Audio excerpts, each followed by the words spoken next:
Jaha, se on taas kuukauden Carpenterin aika ja kyllä ollaan näin niinku Halloween hommissa. Se on kauhukuu nyt ja kuten viimeksi lupasin, niin tänään puhutaan kahdesta Halloween elokuvasta. Eli vuoden 81 Halloween kakkosesta ja vuoden 83 Halloween kolmosesta. Näähän ei ole sitten niinku John Carpenterin ohjaamia, mutta molemmat on tuottanut John Carpenter yhteydessä Debra Hillin kanssa, eli hänen siippaansa, ei tänne enää tässä vaiheessa ollut naimisissa, mutta tämä tuottajakaksikko, joka oli aikaisemmin aviopari, ja he ovat tuottaneet monta filmiä yhdessä, kuten myös nämäkin sitten. Niinhän se oli, että John Carpenter oli semmonen visio Halloweenista, että häntä ei lainkaan kiinnostanut tuoda Michael Myersia takaisin, vaan hän oli enemmänkin kiinnostunut semmoista Halloween nimisestä elokuvasarjasta, joka aina joka vuoden Halloween tulisi sitten valkokankaalle ja se olisi aina vähän niin kuin erilainen kauhutarina. Mä tykkään tästä ideasta kyllä, mutta Moustapha Akkad sitten, joka tuotti tämän ensimmäisen Halloweenin, hän oli eri mieltä, sanotaan ei vittu mitään semmoista, vaan Halloween kakkosessa on oltava samat elementit, eli Jamie Lee Curtis, Laurie Strodena ja sitten Dr. Loomis, eli Donald Pleasence ja sitten tietysti Michael Myers. Ja hän sai tahtoonsa läpi ja sittenhän tuli tämä 81 vuoden Halloween 2. Tää elokuvahan alkaa suoraan siitä, mihin Halloween 1 jäi, eli Laurie Strode kiidätetään sairaalaan, kun sitä on Michael Myers vähän tuikannut puukolla sitten, ja myöskin sitten Donald Pleasence, eli Dr. Loomis on sitten hämillään siitä, että vaikka hän ampui 6 kertaa Michael Myersia, tämä lensi parvekkeelta alas, ja siltikään ruumista ei ole missään, eli Michael Myers ilmiselvästi elää vielä. Ja hän sitten paniikissa yrittää poliiseja vakuutella siitä, että vittu tää jätkä on jossain elossa. Se jatkaa tappamista. Ja oikeessahan sitten hän kyllä on. Nimittäin hetihän siinä joku tyttö saa puukosta siinä sitten alkutekijöissä. Mutta Michael Myers kuitenkin suuntaa sitten tänne sairaalaan, missä Laurie Strodea pidetään. Koska tässä paljastuu sitten vähän semmosia asioita Laurie Stroden menneisyydestä ja Michael Myersin menneisyydestä, että tässä saadaan vähän niinku motiivia tähän, että minkä takia Michael Myers jahtaa sitten Laurie Strodea. Mä en oikein tiedä, että onko tää tarpeellista, koska mun mielestä tää kakkonen vähän retkonnaa niinku tätä ensimmäisen osan tapahtumia. Siinä on siistiä siinä ekassa osassa on se justi, että kun se sanotaan, että se on niinku puhdas paha. Ei sillä ole mitään syytä. Se tekee niin absurdista syystä tätä, mitä se tekee, eli tappaa siellä Haddonfieldistä porukkaa. Mutta nyt tässä sitten niinku tuodaan vähän tämmönen kauniit ja rohkeet tyylinen juonenkäänne, että Laurie Strode olikin sitten se alkuperäinen sisko ja sitten se oli adoptoitu. Ja ihan hevon paskaa tomman. Ei Michael Myers tarvi mitään syytä niin siihen tappaa. Ja muutenkin tätä elokuvaa vaivaa semmonen tietty tyhjäkäyntisyys ja tyhjänpäiväisyys. Eli tässä on uudet hahmot, on sitten tää sairaalan henkilökunta, jonka edesottamuksia seurataan sitten tosi pitkään. Ja lisäksi sitten tää Dr. Loomis sitten niin kun, tämän kytän kanssa menee sitten ympäri Haddonfieldia. Yksi jätkä jää ambulanssin alle ja ne luulee, että Michael Myers oli se. Ja sittenhän sitä selvitellään hammaskarttojen kautta, että oliko se sitten Michael Myers. Siis tämmönen tää niinku selvästi pelaa aikaa siihen, että lopussa päästään sitten kuitenkin siihen niinku, tiedätkö, että Michael Myers sitten jahtaa Laurie Strodea siellä sairaalassa ja tähän päästään, se on about se niinku puoli tuntia siitä lopusta, että se ensimmäinen tunti on sitten vähän semmoista niinku ihan kakkosluokan elokuvaa kyllä, mutta en sitä sano, etteikö Halloween olisi jossain tasolla viihdyttävä elokuva. Muistan elävästi, kun olen nähnyt tämän Omaksin pahvikantisen Halloween 2. Mä en tiedä mistä vitusta mä olisin tän nähnyt, mutta mä muistan elävästi tämän pahvikantisen. Tää on jossain ihan kiluna, kun ollaan oltu jossain kylässä tai jollain on ollut tämmönen Halloween 2 ja sitten lapset on kerätty. Minäpä katsomaan sitten vähän kauhuelokuvaa. Aikuiset puhuu aikuisten juttuja ja varmaan ottaa vähän aikuisten mehua siinä, niin lapset sitten pääsee katsomaan sitten lastenhuoneeseen tämmöstä jännityselokuvaa. Ja kyllä tää silloin teki vaikutuksen. Mä otan, oi saatana, tää on niinku about parasta mitä on ikinä tehty. Niinku siis jumankautaisia verta lentää kun puukotetaan ja kaikkea niin tosi jännä sairaanhoitaja nostetaan skalpelilla ylös. Se on jäänyt ikuisesti mieleen. Ja näin. Sanottavaa on se, että tää Halloween 2 on tää leikkaamaton versio tää omaksi. Siitähän on sitten se Odeon samanlaisella kansilla, mutta sitä mulla ei oo. Se on kans leikkaamaton. Ja sitten on tietysti Video Express VHS, mikä on sitten leikattu jonkun verran näistä murhakohdista sillain, mutta kyllä tässä on hetkeensä. Mutta niin väistämättäkin on se, niin tulee mieleen, että niin kuin, tää on vähän turha jatkoosa kyllä. Että kuvakulmat niin pyritään toistamaan uskollisesti John Carpenterin ohjaukseen matchäävästi. Ja musiikki on sama. John Carpenter teki tähän käsikirjoituksen ja tietysti musiikin tällä. Ja ensiohjaaja Rick Rosenthal kyllä parhaansa mukaan niin kuin yrittää luoda samanlaista tunnelmaa, mutta se ongelma vaan on vähän se, että siis tää ei ole niin kuin läheskään niin solidi kauhuelokuva kuin ensimmäinen Halloween. Se mielessä Halloween ykkösessä tunnelma rakennetaan tosi vahvasti heti alusta lähtien, uhkaavuutta lisätään, ruuvia kiristetään pikkuhiljaa, niin tässä on tällainen vähän, että okei, koskahan tässä alkaa tapahtua. Mutta toisin kuin Halloween 1, niin tämähän on jokseenkin verinen. Ja tässä on sitten, kun ollaan 80-luvulla, niin herätty siihen, että saakeli, tämähän pitää olla tämmönen teinikauhufilmi niin kuin Friday the 13 hengessä. Eli tässä on yhdet tissit sitten on myös ympätty mukaan. Täysin idioottimainen kohtaus, että sairaanhoitaja ja ambulanssikuski, niin ne menee yhtäkkiä jokin poreammeeseen paneen. Ja se on niin, semmonen poreamme, missä niinku ilmeisesti lillutetaan jotain potilaita. Mutta sen pystyy pistämään niin kuumalle, että naama sulaa. Niinku, Herra Jumala, onpa vaarallinen laite kyllä tällainen. Ihan turha kohtaus, mutta tavallaan genressään ihan viihdyttävä kohtaus. Mä annan hyvänä päivänä, mä annan tälle 3,5 tähteä. Mä en tiedä, onko nyt hyvä vai huono päivä. Niin ehkä ei. Mä annan tälle vaan 3 tähteä tälle Halloween 2 sitten joo. Mutta tää tuli sitten tosiaan Halloweenina 81 vuonna ja levitysyhtiö Universal niin levitti tätä. Tää oli siis $2,5 miljoonan budjetilla tehty elokuva ja tää tienasi sitten $25 miljoonaa lippuluukulla, eli 10-kertaisesti budjetti, mikä oli siihen aikaan varsinkin oli oikein hyvä suoritus.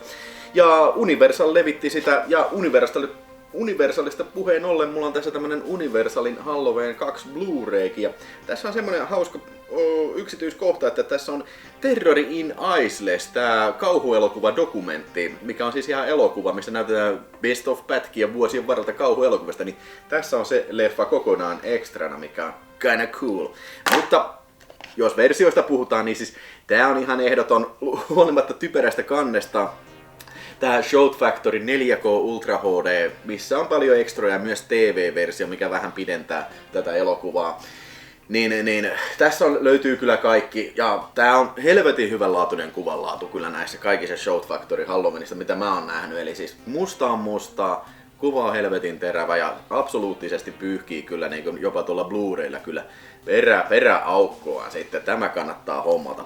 Siirrytään sitten vuoteen 1983. Halloween 3 tuli silloin ensi-iltaa ja perskalle sentään. Tän ohjasi semmonen kundi kuin Tommy Lee Wallace ja edelläänkin John Carpenter ja Debra Hilli hääri tuottajana, mutta John Carpenter ei kirjoittanut tähän käsikirjoitusta, vaan itse Tommy Lee Wallace ja yhden toisen tyypin kanssa kirjoitteli käsikirjoituksia. Tää lähti vähän niille urille, mitä John Carpenter ehdotti alun perinkin, eli kauhutarina, joka ilmestyy sitten jokainen Halloween. Ja tää ei todellakaan muista yhtään mitenkään niin kuin Michael Myers juttuja, vaan tässä on tämmönen Cochran-niminen lelutekijä, eli mitä näyttelee toi Dan O'Herlihy, eli sama jätkä, ketä näyttelee tuossa Robocop Halloweenissa, niin sitä Old Mania siinä OCP-firmassa. Se on luonut tämmösiä Halloween-maskeja, joka on helvetin suosittuja sitten. Ja sitten tässä on Tom Atkinsin esittämän lääkärismies sitten, jolle tulee outo potilas keskellä yötä, eli semmonen, joka väittää, että häntä jahdataan. Ja sitten lopulta tää potilas löytyykin sitten kallo murskattuna sieltä sängystä. Ja sitten tää lääkärismies sitten tämän kuolleen miehen tyttären kanssa lähtee sitten tän pieneen kaupunkiin sitten, jossa valmistetaan näitä maskia, selvittämään tätä maskien mysteeriä. Eli näissä on jotain todella kummallista näissä maskeissa, joita kaikki on ostanut. Ja myöskin se, että tässä lelutehtaassa on jotain todella kummallista. Että siellä tuntuu olevan töissä tämmösiä company man näköisiä CIA Manin näköisiä, täysin tunteettomia tyyppejä. Käykin ilmi sitten, että tää Cochrane Kettis, se on varastanut Stonehengen, niin sieltä sen kiveen ja sen voimaa käyttäen se on rakentanut tämmösiä niin kuin automatoneja, eli robotteja sitten, oman robottiarmeijansa sitten, joka sitten tappaa ihmisiä, mutta myös se on pistänyt palasen tätä Stonehengeä näihin kaikkiin naamareitten takaraivoon. Ja kun tämä tietty viimeinen mainos sitten Halloween yönä käynnistetään niin televisiossa, niin se ampuu säteen tämän naamarin käyttäjän päähän sitten, joka muuttaa tämän pään sitten torakoiksi ja hämähäkeiksi ja sisiliskoiksi, mitä kaikkea, käärmeiksi. Joo, tää on tosi kummallinen elokuva kyllä, siis siinä mielessä, että mä oon iloinen siitä, henkilökohtaisesti mä oon iloinen siitä, että tää ei mene tähän Michael Myers-juttuun, vaan tää keksii uuden tarinan ja on ihan oma alkuperäinen kauhutarinansa. Mä tiedän, että osa ihmisistä ei välttämättä arvosta tätä suuntaa, mihin tässä on menty. Mutta jos taas vaikka Halloween Mask-niminen elokuva, niin mä veikkaan, että tätä elokuvaa niin tästä tykättäisiin paljon enemmän kuin mitä nyt tästä tykätään. Nimittäin siis hardcore Halloween-fanit on ihan sitä mieltä, että tää on ihan täyttä paskaa. Tää ei kuulu tähän kaanoniin ollenkaan. Näin. Eikä se välttämättä kuulukaan, jos puhutaan niin Michael Myers Halloweeneista, niin ei täällä ole mitään tekemistä niiden kanssa. Mutta omana teoksenaan tää on hyvin tunnelmaikas ja jännittävä ja piinaavakin tämmönen paranoia kauhutrilleri sitten kyllä. Mun mielestä Tom Atkins on aina mies paikallaan, tässä on hyviä kohtauksia ja ennen kaikkea tässä on aivan vitun mahtava Alan Howard ja John Carpenter yhteistyössä tekemä niin äärimmäisen pikimusta syntikkaskore. Siis se on pelkästään se on jo yksi hahmo tässä elokuvassa. Se oikein huokuu tämmöistä pelkoa ja pahuutta, jos näin voisi sanoa, kyllä. Kyllä. Mun mielestä Halloween 3 on ihan 4 tähden elokuva, kyllä. Ja jos sen pystyy vaan sulattaan sen, että tässä ei ole Michael Myersia, niin mä veikkaan, että tästä kyllä saattaa kuka tahansa kauhuelokuvan ystävä kyllä nauttia. Oliko tää nyt 4 miljoonan budjetilla tehty tää Halloween 3, mutta tää oli siihen mennessä kiistatta siis tosi pettymys lippuluukulla, eli tää tuotti vaan 14 miljoonaa takaisin. Ja kyllä tuotantoyhtiö sitten kuuli tämän valituksen, että sit kun tuliko se sitten 88 tuli tää Halloween 4, niin siihen sitten palautettiin kiirevilkkaa kyllä Michael Myers takaisin. Ja sen koomin tämä Halloween-sarja ei ole kyllä poikkenut siitä mihinkään muualle sitten, että se on aina jatkossa ollut sitten Michael Myersin slasher-sarja sitten jo. Mutta tässä mulla on tää Shout Factorin 4K Ultra HD, jälleen kansi on vähän kummallinen tässä. Sitten mulla on edellinen Shout Factorin tää Halloween Season of the Witch. Mä tykkään tästä kansitaiteesta. Tää on paljon siistimpi kuin mikä tossa oli. Näissä tietysti on huomattavaa se, että näissähän on myös tämä alkuperäinen kansitaide sitten messissä. Oho, mulla on näköjään Halloween 2 täällä. Täytyypä äkkiä vaihtaa. Eli no okei, tää on alkuperäinen kansitaide. Kyllä tää on tätä Shout Factory-meininkiä sitten kyllä, mutta tää taitaa olla alkuperäinen kansitaide, tämä Halloween 2 kuitenkin. Kuvanlaatu on molemmissa jälleen kerran siis todella ilmiömäinen kyllä näissä 4K Ultra HD, että todellakin. Ja siis justiin tää tämmönen synkkä visuaalisuus, mitä molemmat elokuvat tarjoaa, niin pääsee ihan kyllä oikeuksiinsa näissä molemmissa. Loppuun on hyvä sanoa sitten, tää on tosi harvinainen tää Another World Entertainmentin suomalainen Halloween 3 pahuuden yö. Tästähän on se toinenkin, se Scanboxin DVD. Siinä taisi olla väärä kuvasuhde tai jotain, mutta tää Another World on se, mikä sä haluat, jos oot DVD-keräilijä kyllä. Tää on hyvä julkaisu kaiken puolin kyllä. Sitten tietysti todellinen harvinaisuus on jälleen kerran tässä, siis Thorn Emin tää Halloween 3 pahuinen yö. Tää on sikana leikattu versio.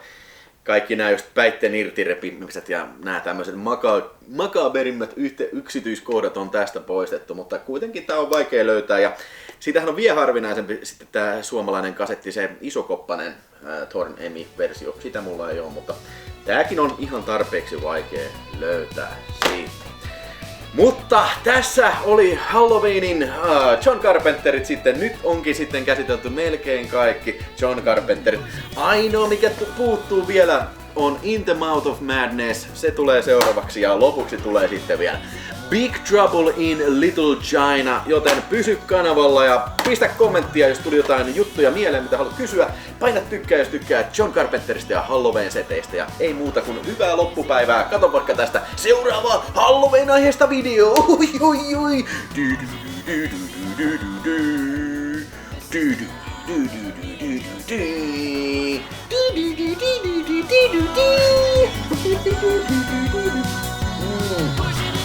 Perkele.